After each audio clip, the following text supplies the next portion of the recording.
মারিয়া এর আগে অনেক আইসক্রিম বানিয়েছি, সবই কি আপনাদের দেখছো? পছন্দ হয়েছে। তো আজকেও আমি 3 ধরনের দারুণ স্বাদের আইসক্রিম বানাবো। এই যে পাকা বেল আছে, বেলের আইসক্রিম দেখছো? কাঁচা আমের কার আইসক্রিম ভিডিও বানাবো, দেখছো? আর ক্ষীরের আইসক্রিম বানাবো। তো এই 3 রকম আইসক্রিম ছোটবেলায় আমি পপি প্রচুর খেয়েছি। তো আপনারা পুরো ভিডিওটা দেখবেন। আপনারা বুনুকে দেখাও। আইসক্রিম প্রচুর খেয়েছেন ছোট থেকে, এখনো পাওয়া যায়। তো আজকে আমি বাড়িতে বানাবো, আপনারা পুরো ভিডিওটা দেখবেন। এই যে গাছে কাঁচা আম ঝুলছে, তো কাঁচা আম দেখতে পেড়ে নেব, পাচ্ছ দুটো নিলে হয়ে যাবে। দুই মেয়ে মিলে আমার সকালবেলায় ফোন দেখছে। পড়ে গেল আম পাড়তে গিয়ে। কি গো বাবু, তুমিও ফোন দেখবে?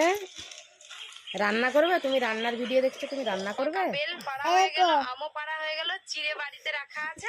এবার স্নান টান করে